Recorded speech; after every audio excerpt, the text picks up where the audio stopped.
माने सानैखौ उनावजों आरो उनथि लांख्रामा गैला प्लिज प्लास्टिकखौहाय एसे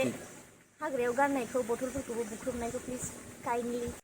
Hey guys, welcome back to my YouTube channel. तो बैसागोथ' लोगोफोर सफैबाय नङा होमबा ना? तो बावखुंग्रि गाखोनाय लोगोफोर फेस्टिवल जाथारसिगोन। तो दायो थांगासिनो बावखुंग्रि हाजोआव माने मा प्रिपेरेसन जागासिनो माने बोरै देग्लायनि बावखुंग्रि फेस्टिवला बोरै माने तयारि जागासिनो तो बेखौ लोगोफोर नोंथांमोननो एसे देखायना लामसै आरो ना। तो नैबे नुहुरनाय हाजोआनो जाबाय बावखुंग्रि हाय थिखिनिया।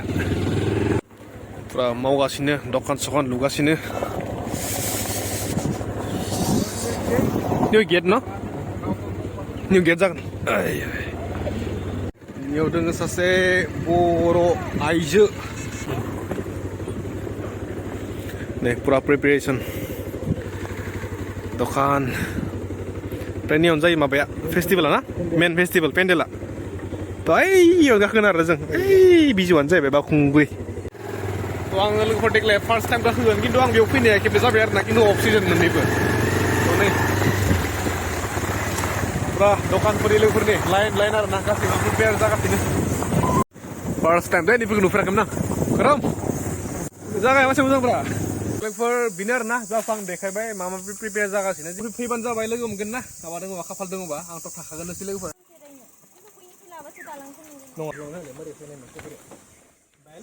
गोदान बनायदों माने सानैखौ उनावजों आरो उनथि लांख्रामा गैला तो लोगोफोर नै दायो साडेनलि जोंनिया आब' पान्सिखौ लोगो मोनबाय तो लोगो मोनना मोजां नांदों आरो ना तो आब'आबो एसे माने नायनो फैदोंमोन ना एक्चुअली आं नायनो नङा जोंनाहाय जों मोनसे गोदान ग्रुप फर्म खालामदों जायनि नामा जाबाय बेरे बावखुंग्रि बेसिकलि कनजारभेशननि सायाव जोंनाहाय जिहेतु दा फेस्टिभेल खुङो बेखौहाय ओमफ्राय फेस्टिभेलावहाय मानसिफोर बिराद फैयो ओमफ्राय बिदिनो बटल प्लास्टिक बटल्स एबा ग्लास बटल्स प्लास्टिक जेसेबां हाग्रायाव गारलांनाय जायोना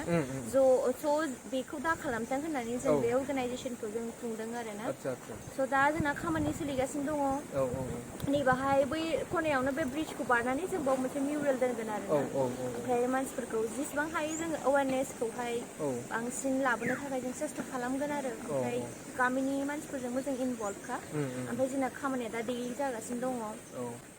तो बहुत मोजां स्टेप लादों आब'मोना तो आंनिफ्राय मोनसे प्लिज मोनसे रिक्वेस्ट आरो ना तो जाय नोंथांमोना माने माया मोनसे माने पार्टि खालामदोंबो नङाबा अफ सिजनानो जा अन सिजनानो जा जेखि जाया माया मोनसे नोंथांमोना जिखिजाया पार्टि जेखिजाया मैला खालामदोंबा आरो ना प्लिज नोंथांमोना गावनो माने बेखौ लांफाफिनजोबनांगोन आरो नङाबा मोनसे जायगायाव थिनानै माने सावनांगौ आरो ना बथलफोरखौहाय ग्लासनि बथलफोरखौ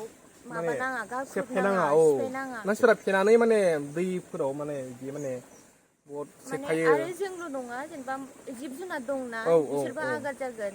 दुखु मोनगोन थ' बेनोसै आरो जाहाथे माने प्लास्टिक्सफोरखौ लाबोफिनाबाबो मोनसे जायगायाव थि खालामनानै दोन जाहाथे माने जोंना माबा दङ जोंनो दा वी आर ट्राइं आरो ना जोङो बावहाय बाम्बु बास्केट्स दोननो ओमफ्रायहाय जोंनिफ्रायनो जोङो थांनानै जोंनो पिकआप खालामगोन आरो बेफोरखौहाय जोङो तो प्लिज लोगोफोर इउज डास्टबिन नङाबा नोंथांमोना जाय बुस्थुखौ लाबोदों चिप्स पेकेटानो जा जेखि जाया बुस्थुआनो जा तो प्लिज लाफिन आरो ना नङाबा मोनसे जायगायाव जमा नङाबा डास्टबिनाव दोनबानो जाबाय आरो ना मानोना नेचारानो मेन नेचार नङाबा माने बिदिबो जायामोन आरो ना नेचारनि थाखायसो बेफोर गासिबो जाजोबदों नेचाराव बिराद डिपेन्डेन्ट स' नेचारजों आखाइ हमनानै जों समान थाबायखानांगौ दाथ' बहुत मोजां नांबाय आब'खौ लोगो मोनना आब' बहुत फ्रेन्डलि आरो ना थ' दिनैसो फार्स्ट टाइम लोगो मोनदों आबो दे गोजोननाय थाबाय बयबो प्लिज बि माइन्डफुल नेचारखौहाय जोंनि बे बावखुंग्रिया बाय'डाइभारसिटिया बिराद मोजां जोंनाहाय जाहाथे माने इयुननि फिउचाराबो जों दा नेचार नुदों बिफां लाइफां दै नुदों बेखौबो इयुनाबो नुनायनि मिन्थिनायनि प्लास प्लिज प्लास्टिकखौहाय एसे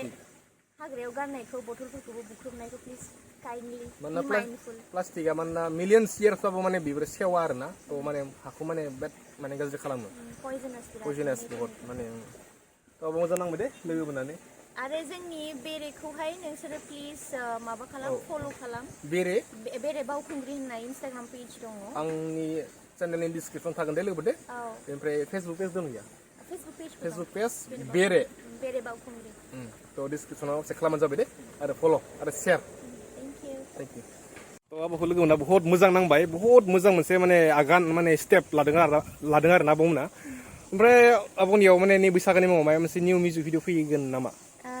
फैनांगौ दङ ओमफ्रायहाय दा खामानियाबो बिराद जागासिनो जोंनि बे बावखुंग्रिनि थाखाय स' टाइमखौनो आङो माने बरननो हादिया जानानै दङ स' नाजागोन आरो ना दे जागोन दे दे थेंक इउ लोगोफोर थ' दायो जों थांनोसै थ' बहुत मोजां नांबाय जोंनि आबौखौ लोगो मोननानै माने बहुत काइन्ड हार्टेड आरोना बहुत फ्रि आबौआ थ' पार्सनेलि जोबोद मोजां नांबाय दे आबौखौ लोगो मोननानै दे थ' दोनफोर दायो आं दोंफायो क'क्राझारनि औवाबारि गामियाव जाय बर' मिडियामाव फरायबोनाय आंखौलाय थ' जाय बर' मिडियामाव फरायबोनाय स्टुडेन्टस थ' नोंथांमोना बे क'क्राझारनि औवाबारि गामिखौ एसेबाबो खोनादों जानो हागौ नङा होमबा मानोना नैबे गामियानो जाबाय लोगोफोर जोंनि बर'नि फेमास माने मुंदांखा खन्थाइ लिरगिरि जोंनिया रुपनाथ ब्रह्म